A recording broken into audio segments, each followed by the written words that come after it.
influence. Certainly, U.S. influence seemed to have peaked just before 2005, as periodically the leaders of these countries would try to form their own clubs in which the United States and later on Canada were not members. And you've written before about the idea of quote-unquote intervention without intervening. So the need to try to create regional buffers to protect their member states' fledgling industries and development processes, right? I think Pacific Alliance started in the right direction with these types of initiatives. Across the Americas, historically, there's been very disappointing inter-regional trade and investment pattern. There's just simply a need for one country after another to turn its attention to problems on the home front. Latin American regional cooperation took a nosedive around 2013, 2014, 2015. If you had the power to change, let's say, one regional organization or a policy or something that's, I guess, viable, not in terms of sort of grand ideas, but something that could actually be done, what would you change and why? I think there's a lot of doctoral theses that could be potentially written on this topic.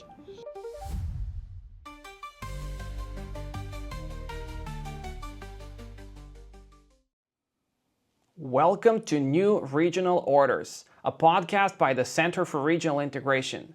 I'm your host and the Center's founding director, Ivo Ganchev. In this episode, I'm joined by Professor Thomas Legler from Universidad Iberoamericana in Mexico. Thomas has first-hand experience in the development of Latin American democracy, having served as an election observer for the Carter Center and the Organization of American States in 7 Latin American countries. He has also consulted for the Truth and Reconciliation Commission of Honduras. His publications include various volumes, such as the co-authored Intervention Without Intervening and the co-edited Promoting Democracy in the Americas. Thomas is also the author of the widely cited article Post-Hegemonic Regionalism and Sovereignty in Latin America in Contexto Internacional. And he has also authored numerous studies which have appeared in journals such as Democratization, as well as Politics and Policy, among others. In our conversation, Thomas and I explore the evolution, challenges, and future of Latin American regionalism, the role and effectiveness of the Organization of American States, and the continuing influence of the United States in the region.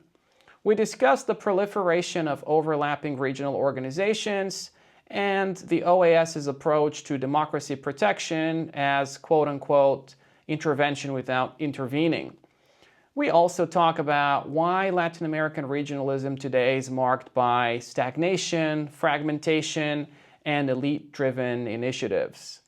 Thomas also offers concrete policy recommendations and shares resources for further study alongside insights from his current research on informal organizations and the geopolitics of Chinese investment in the region.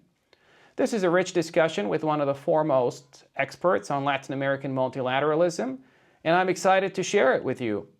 Don't forget to like and subscribe on YouTube or on your favorite podcasting platform. Now let's roll the intro and get started. Welcome to the show. Ivo Ganchev, Beijing-based academic, executive, and a consultant. I wanted to try a theory on you. Mira, esa es una pregunta para un examen de grado. Go to the communities and listen to people, Exploring change across the borders. Welcome to New Regional Orders. Thomas, thanks a lot for making the time to join us on the show. My pleasure.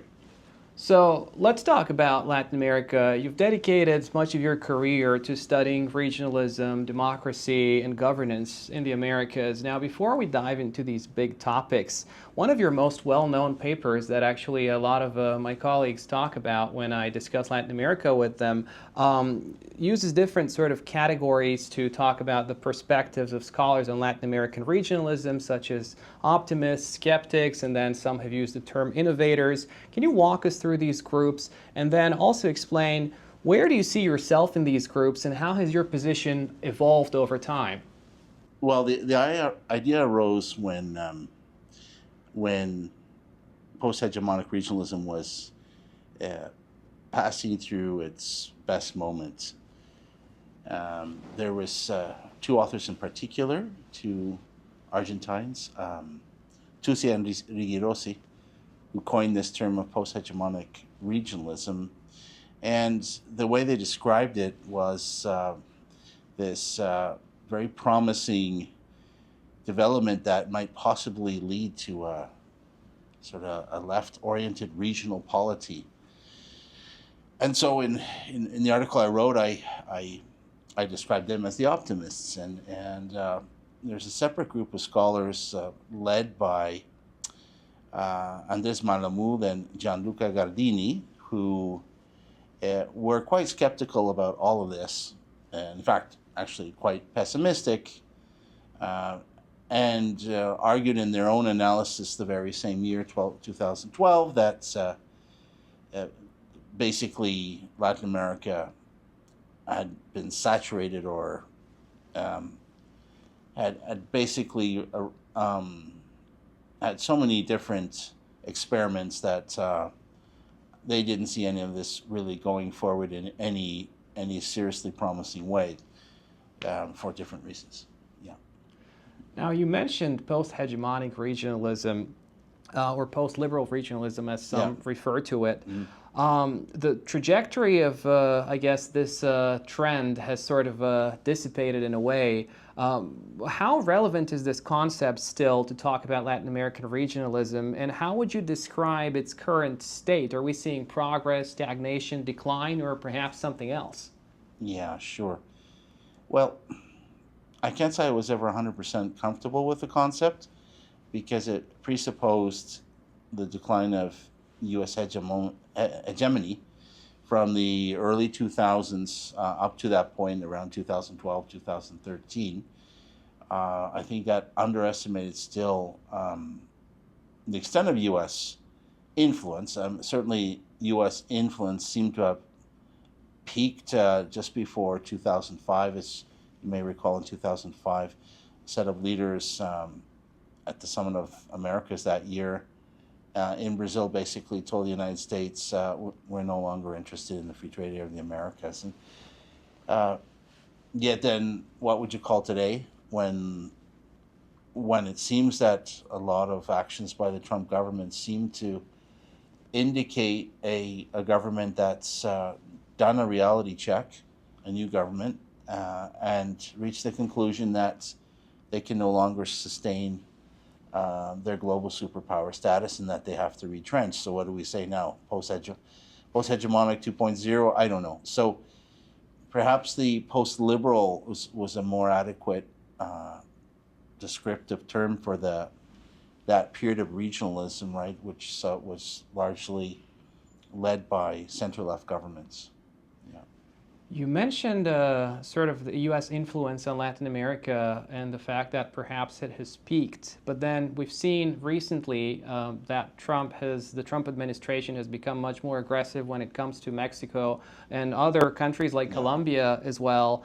So we've seen the tariffs that have been imposed by the U.S. How do you view U.S. influence on the region today, and how are these, movements perceived within Latin America, in Mexico, where you're based, and more broadly in the region as well? Yeah. Well, as a Canadian, I can't say I'm very happy at this moment. I think, first of all, we need to distinguish between hegemony and domination.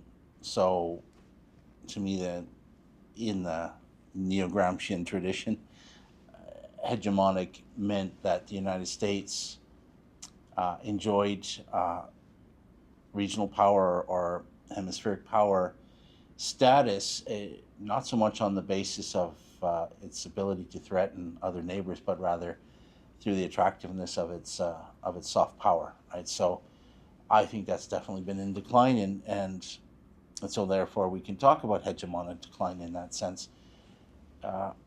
But certainly the United States still enjoys some formidable levers of power, as we've seen with the threats that that Trump has launched against Panama, for example. Now, speaking about the U.S. and Latin America, when we put these together, I guess we end up with the OAS, the Organization of American States. This is an organization that you've done extensive work on. Could you explain, in your view, what is this organization's role in the Americas, and is it successful or no? And when you talk about success, can you explain what's your criteria for success? And if it applies broadly to other organizations or only to the OAS, or how you view this question in general? Yes, wow. Well, I think the first thing to keep in mind is that it was the historical fruit of a particular historical relationship that goes back into the 19th century. Whitaker wrote about this, the Western Hemisphere idea, that originally people need to remember was not only espoused by the United States with self-serving ideas of manifest destiny and Monroe Doctrine, but also a lot of countries, newly independent countries in the region, turned to the United States both in terms of their inspiration for their own political systems, but also as a natural ally against the former colonial powers of Spain and Portugal, and the imperialistic interests of countries like United Kingdom and France at the time, right? So moving forward, 1948, the organization is created as the principal political governance organization in the region. It has tried to develop other areas of regional governance specialization, such as integral development, but it's never really been that successful there. I think where the Organization of American States periodically has had significant forms of influences in the area of hemispheric security, democracy, and through the Inter-American Commission on Human Rights and the Inter-American Court on Human Rights in human rights. I think it's an organization that's always had at the heart of it this tension between an inter-American vision dominated by the United States and a counter-Latin American vision. And as a result, the organization has been somewhat schizophrenic over the years.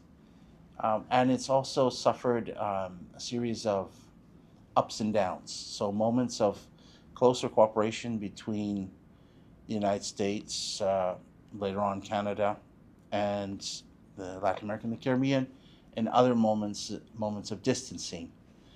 I think the moment that we've been seeing several moments actually, in the new millennium has been more of a distancing, and in some ways even perhaps a growing irrelevance for the interests or the needs of a lot of countries. At the same time, we've seen the growth of other organizations through the region that have challenged the dominance or the hub institution status of the OAS, and here we can talk about briefly the Union of South American Nations. We can talk about ALBA. We can talk about CELAC, but none of these have actually managed to unseat the OAS. So at this moment, I think we see an organization that had perhaps its finest moment in the 1990s, thanks to this convergence of a convergence or an elite consensus around a Washington consensus type of policies for promoting market-friendly economies and the promotion of and protection of representative democracy. The latter being perhaps the most successful development in the Organization of American States. Sadly, in the last 10 years, we've seen that the Inter-American Democratic Charter, the Inter-American Collective Defense of Democracy regime have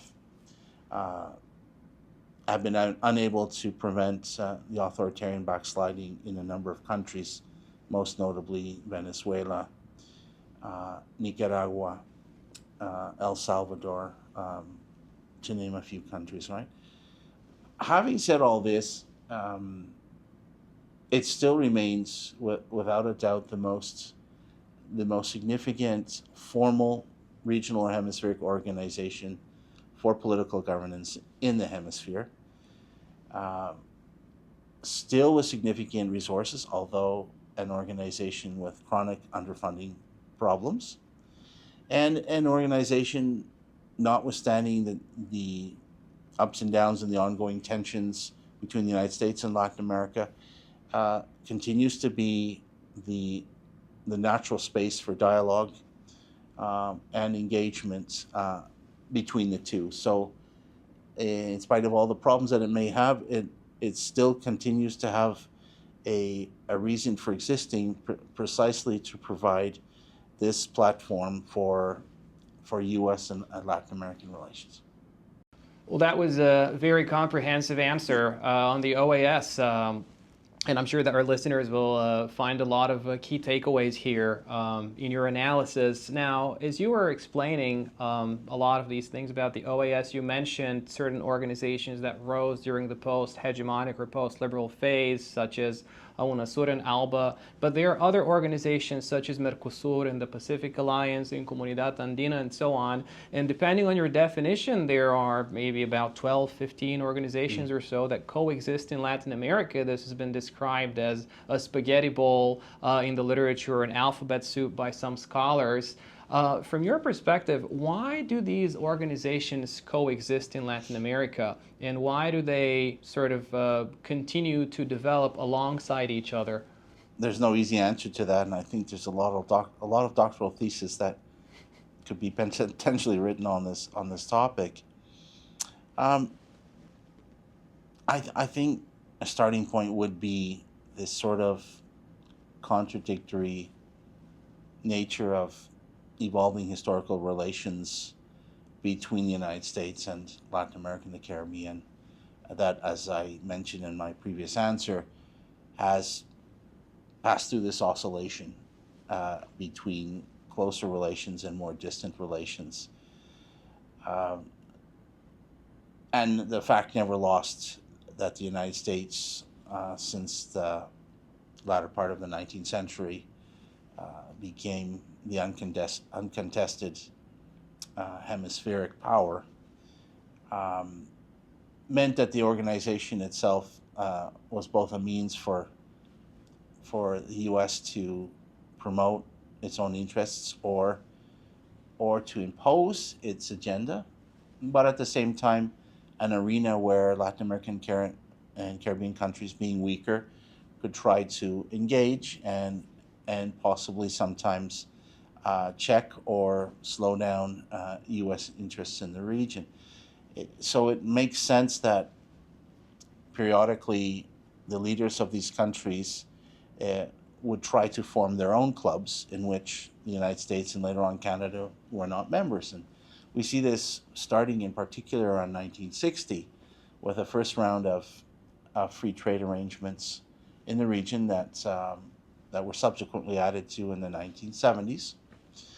And we see that, so there's both a logic of U.S.-Latin American relations, but there's also an economic logic that's added to that, as we know from Raoul Prebisch and Cepal's thoughts about the need to promote import substitution, industrialization, so that the need to try to create regional buffers to protect their member states' fledgling industries and development processes, right?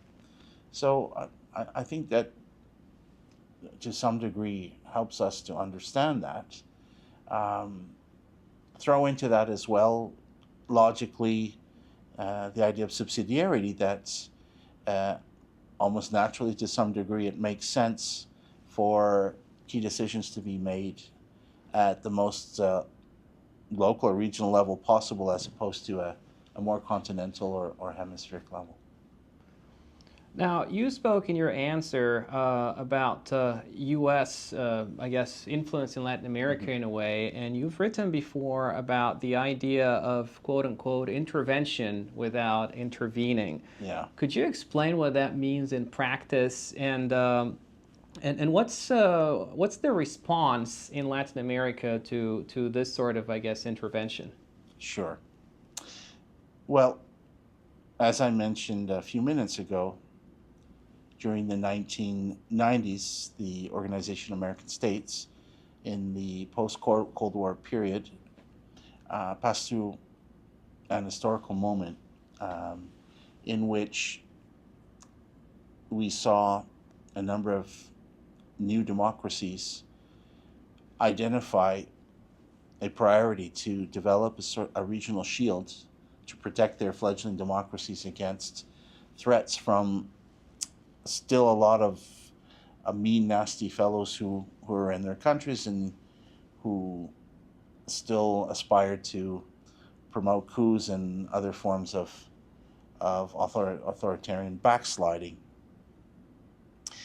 So in that context, we see the first regional legal instruments adopted to protect democracy in moments of serious threats. So Resolution 1080 in 1991, done in Chile, which provided an automatic response mechanism for OAS countries to meet rapidly following a coup d'etat and to adopt the measures deemed necessary to address that coup d'etat. The Washington Protocol, which was agreed to originally in 1992, the idea that they could suspend the membership of a member state whose democratic regime had reverted back to an authoritarian system. That was subsequently ratified later on. And the crown jewel of this regime, the Inter-American Democratic Charter, which was passed on the same day as the attack on the Twin Towers in New York, the Inter-American Democratic Charter, which provided a series of clauses which, so that multilateral democracy protection could be operationalized in a very systematic way. So throughout this, nonetheless, and all of these should be considered potentially, with the exception of Washington Protocol, of the suspension of a member state. In terms of the OAS diplomatic toolkit for dealing with threats to democracy, nonetheless, the new norms that are reflected in this toolkit entered into tension with more longer established sovereignty norms about self-determination, against the use of force to restore democracy, this sort of thing. So in practice, multilateral diplomatic efforts through the OAS to try to defend democracy. So if we go back in the 1990s, we could look at 1993 in the autogolpe in Guatemala, 1996, the attempted coup in Paraguay, or the year 2000 when Fujimori attempted to run for a constitutionally questionable third term of office. The idea was that in order for the OAS to be able to apply some of its soft intervention tools, it required the explicit invitation of the pariah government in question, or in other cases not a pariah government, but a government that felt itself under threat or siege. So the OAS, this diplomacy then has been in many instances, a very creative, innovative undertaking to try to find ways to coax or to persuade the leader in question, the president in question, to accept some form of OAS soft intervention. Right? So my colleague Andrew Cooper and I, we wrote a book on this, and how in both the case of Peru and the crisis of 2000 with Fujimori, and in Venezuela in 2002-2003, period when Hugo Chavez was briefly removed from office and then restored, these dynamics went into play about how officials from the Organization of American States, with a supporting group of countries in the region, were able to coax these leaders, Fujimori as a pariah, Chavez at that moment sort of a pariah for some, and for others a democratically elected leader that had been undemocratically removed. So that's what's meant by this idea of intervention without intervening. So how can you get the OAS on the ground in a way that is perceived as non-threatening to the players, but that may potentially yield dividends? And in this, something that we played on a lot is this idea of mission creep. So it could be at the beginning, in the Peruvian case in the year 2000, for example, that the terms of reference for the original OAS dialogue table that was set up in Peru to strengthen democracy over the medium to long term. This is agreed with the Fujimori government. The agreement there was not to question the recent elections that Fujimori, the controversial election that he had won, but that had been questioned by the international community, but to see how over the medium to long term the OAS could help for Peruvians to adopt measures to strengthen democracy. Well, what happened in terms of mission creep is that Fujimori, shortly after being inaugurated for his third term, entered into a crisis period in which, instead of seeing the OAS as the threat, as perceived the OAS as a means to try to cling desperately to power himself.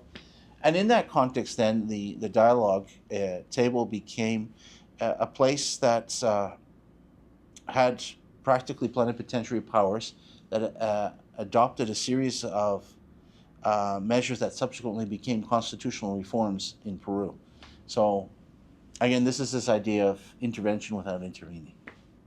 Now, moving beyond the OAS and I guess the political dynamics between the U.S. and Latin America, let's think about Latin America as a region, or perhaps even South America as a region, depends on, I guess, where you want to cut it off.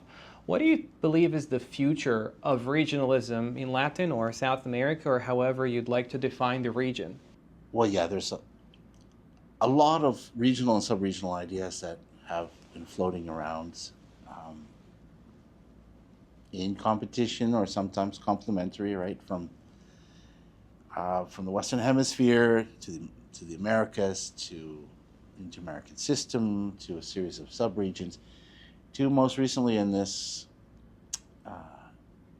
21st century, South America, which had never really been promoted as a political region as such previously, no? As I'm sure a lot of our audience know, Latin American regional cooperation took a nosedive around 2013, 2014, 2015. So the ingredients that had and the drivers that had underpinned a very successful moment of Latin American regional cooperation, particularly in South America. So that is this rise of these pink tide governments from originally Hugo Chavez and successively through, at one point, most countries across what we consider Latin America and South America. That shifted in around 2013, 2014, 2015, a combination of shifting electoral results from one country to another that brought in a more heterogeneous group of governments. At the same time, growing ideological polarization among certain left-wing governments that we know of course, Hugo Chavez, and on the other side, more neoliberal-oriented governments, but also the material grease that greased the system. You know, the commodity boom that Latin America had benefited from around 2004, 2005 to about 2013, 14, that included a dramatic rise in energy prices, but not just energy prices, across a lot of commodities. Those prices declined dramatically in those years. So the good times became the more difficult times. And so in addition to ideological tensions, there was just simply a need for one country after another to turn its attention to problems on the home front. So engaging in regional politics and foreign policy became ever more a luxury. So the situation of stagnation or of stasis, of some authors have called it regionalism under stress, some have called it liquid regionalism, continues to this day with significant fragmentation. In terms of cooperation, more minilateral than multilateral in many cases. I think for the foreseeable future, this is what we're going to continue to see. And I think it brings really into relief what are some of the principal obstacles to moving what have been generally short experiments in regionalism, converting those into real region building. I think these obstacles will continue to limit these possibilities. And here I can make a link with something I spoke about earlier, which is what the pessimists point out over and over again, that across the Americas, historically, there's been very disappointing intra-regional trade and investment patterns, that what we continue to see is Latin American countries' principal trade and investment partners are located outside the region. Increasingly China, more traditionally United States, in some cases European Union. And this will continue. So this lack of closer material ties is definitely an obstacle. But I would say that another obstacle is by extension, the lack of more dense inter-societal relations across Latin American countries. As long as we do not see greater amounts of interactions of Latin American citizens from different countries on a daily basis, it also becomes more difficult to construct, or rather to come up with an adhesive component, a regional identity or a sense of community that goes beyond simply negative identity formation. So Latin Americans uniting periodically when they perceive a common external threat, right? So more positive influences on building a lasting regional identity have continued to be elusive.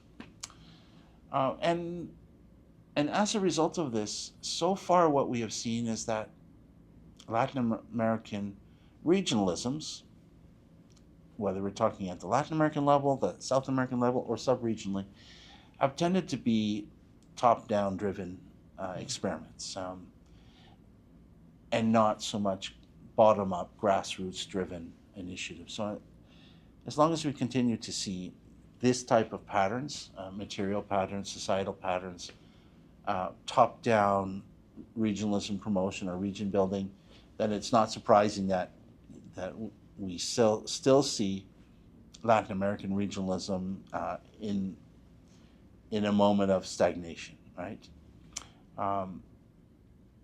Yet at the same time, one does have to acknowledge what a number of authors have called the resilience of regionalism. I think resilience is perhaps giving too much credit. We can speak perhaps more of the persistence of the idea of Latin America or some derivative thereof, whether it's South America or its subregions, that notwithstanding all these problems that I mentioned, it seems that Latin American elites continue to go back to the same place, and they continue to be practical. The question is, at one point will these ideas, which are largely top-down and until now historically superficial, when will they really be embedded in more broad or more deeply rooted feelings of common destiny? Yeah? You've outlined, I think, very comprehensively a lot of the challenges that the region is facing. Let me just follow up on that very briefly with one hypothetical question. So, this season of the podcast is about Latin American regionalism, and it's completely possible that some policymakers in Latin America might be watching this show or reading the transcript or the edited book that we'll produce based on this. So, there are many experts like you that have done years of research, and based on your research, if you had to translate this into practice, if you had the power to change, let's say, one regional organization or a policy or something that's, I guess, viable, not in terms of sort of grand ideas, but something that could actually be done, what would you change and why? Okay.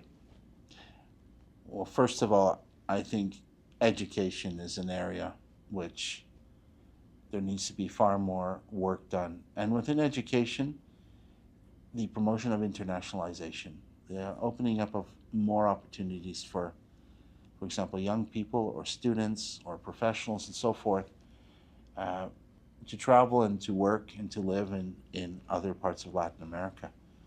I think it's through making these societal linkage intersocietal across different Latin American societies, deepening those social relations. And then this can be done through tourism as well.